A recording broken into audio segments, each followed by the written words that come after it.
Buenos días, tardes, noches, momento en el que se encuentre viendo esto.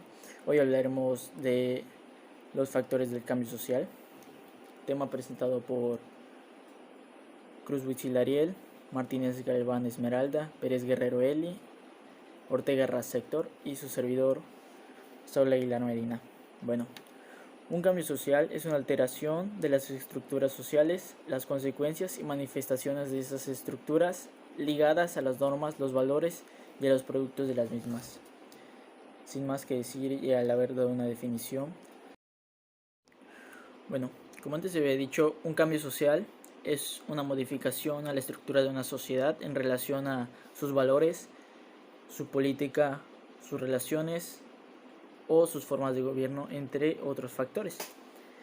Un cambio social se caracteriza por modificar estructuras tradicionales en términos de educación, ocupaciones en la sociedad y estructuras en la desigualdad.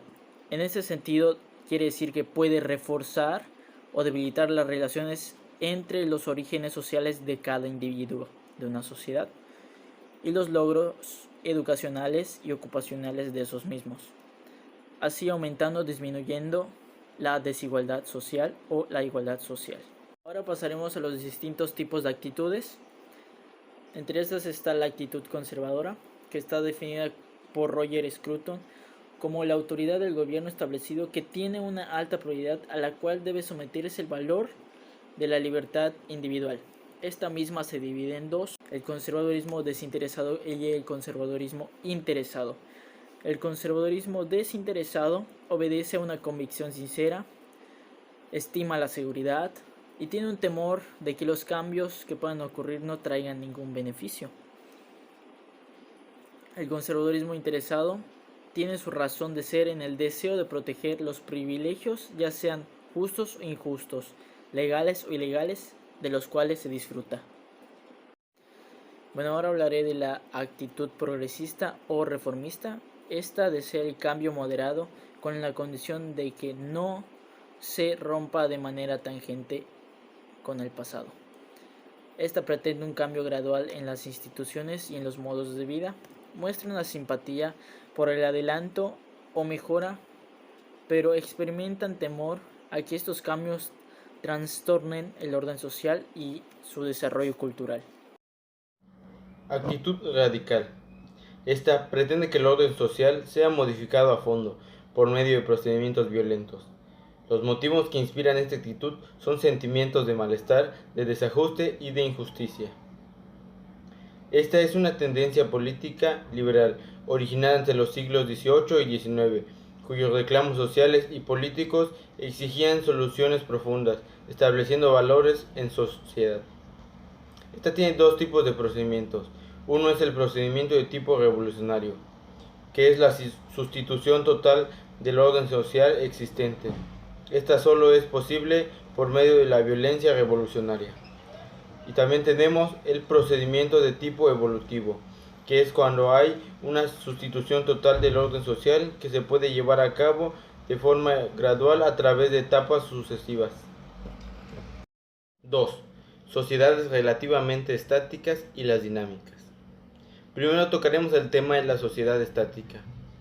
Estas son aquellas sociedades en las que se predominan factores que tienden a mantener una estabilidad del sistema social, tales como el derecho, la religión, las costumbres, moral y tradición. Se les denomina sociedades relativamente estáticas. En relación a esta, Marx, en la teoría del conflicto, elevó el rango de ley de comportamiento y dinámicas sociales, y dice que el único motor de cambio desde su punto de vista se advierte en la lucha de clases, en el enfrentamiento entre las fuerzas dinámicas, el proletariado, y las fuerzas estadísticas, el capital. Sociedades dinámicas son aquellas en las que el cambio social se refleja de una manera rápida y en la que los factores dinámicos preponderan sobre los factores estabilizadores del cambio social. Las sociedades dinámicas son aquellas las que cambian, se transforman y progresan de una manera rápida.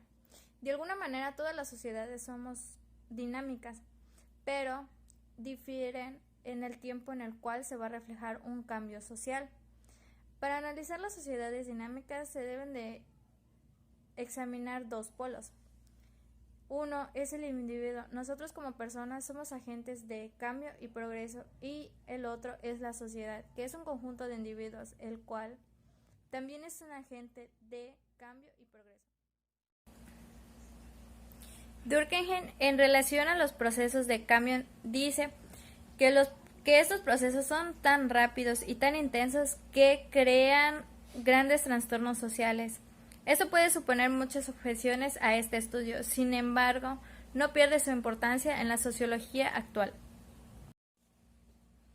Existen varios factores generadores de cambios que afectan la estructura colectiva y las pautas culturales. Estos factores determinan habitualmente sucesivas modificaciones importantes en el modo de vida de la sociedad. Estos factores pueden ser externos de la naturaleza, cambios en el número y composición de la población, trastornos sociales, influjos sociales, contacto entre diversos pueblos y culturas y factores económicos. Bueno, vamos a hablar lo que son de los factores externos de la naturaleza. Esto influye en el hombre porque vive en un medio físico, el cual está influido por los factores externos, tales como los sismos, terremotos, volcanes activos, tsunamis, en todo tipo de problemas naturales que se pueda encontrar.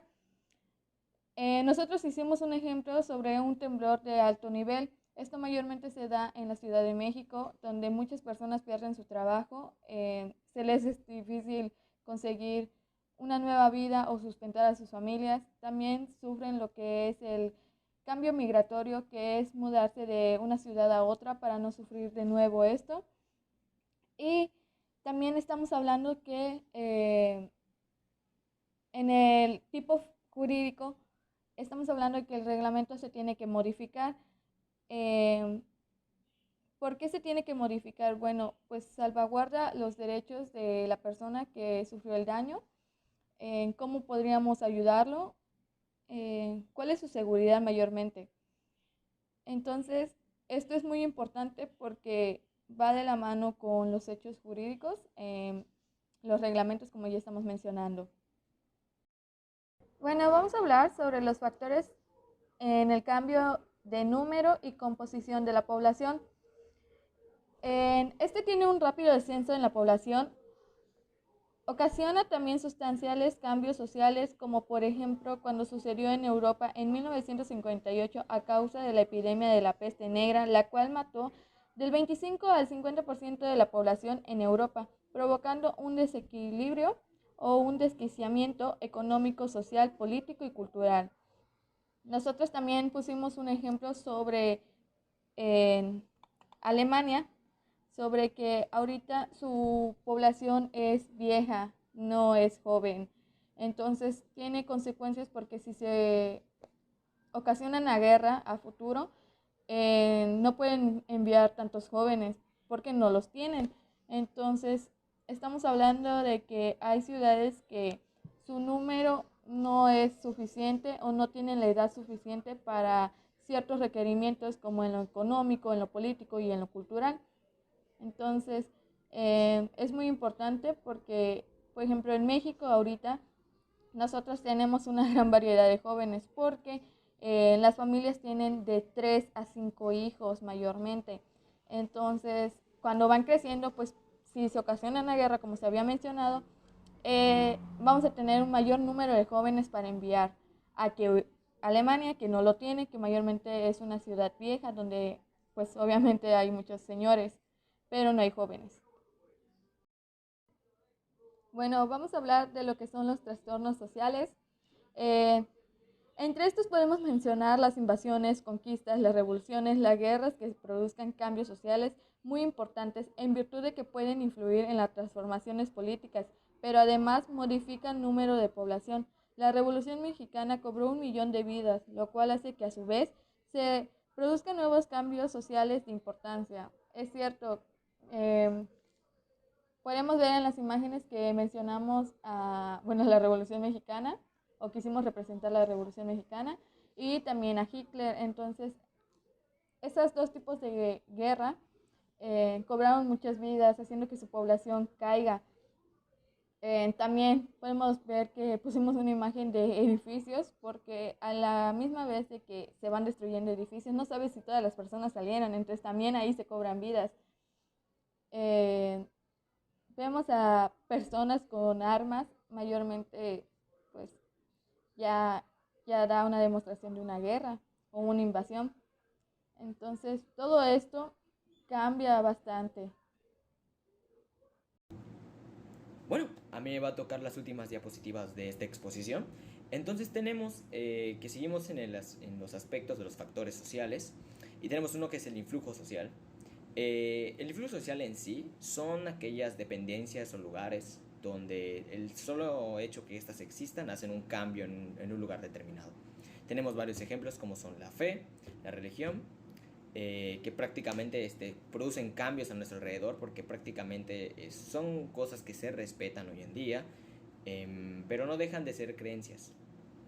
Que uno puede creer en una cosa, otro puede creer en otra, y que realmente lo que difiere una de otra es el cómo se organizan socialmente y cómo son vistos por la sociedad. Un ejemplo sería el siguiente que les estamos presentando, que es la adopción de la fe religiosa cristiana, que produjo en relación con el paganismo. El paganismo es la división, son dos religiones, que es la cristiana y la judía. Estas dos religiones están juntas, se engloban en una sola cosa, y toda aquella religión que esté fuera de estas dos no entra. O sea, esas religiones son paganistas, son paganistas. Y claramente el cristianismo trajo consigo la desaparición de la esclavitud y la igualdad entre la mujer y el hombre. Y ahora rápidamente nos vamos a otro factor, que es el contacto entre diversos pueblos y culturas. Esto es bastante sencillo de explicar. Los pueblos entre sí tratan de entregarse sus propias culturas, sus propias creencias, sus propias comidas, tradiciones, etc., con el fin de poder enriquecerse entre todos y poder seguir desarrollando estas mismas culturas, o sea, que no se pierdan. Ejemplos muy claros también que se dan nacional tanto como internacionalmente, como que la comida italiana venga a México y la mexicana se vaya a Estados Unidos. O sea, son cosas que se dan para poder seguir enriqueciéndonos a nosotros. Para finalizar, les presentamos el último factor, que es el factor económico. Aquí nos dice que el factor económico tiene muchísimo que ver en muchísimas áreas, o sea, no solamente en el monetaria, también socialmente. Claramente podemos darnos una idea gracias a que hoy en día el dinero mueve a las personas, y gracias a todo esto de la cuarentena, el COVID, también podemos entender que la economía ha afectado no solo a nuestros padres, a muchísimas personas les habrá afectado con sus tiendas, sus trabajos, que otros no pueden sustentar sus propios gastos, por algo tenían que trabajar. Todo eso está muy afectado y atacado hoy en día. Bueno, y con esto damos finalizado el trabajo. Espero que les haya gustado y sin nada más que decir.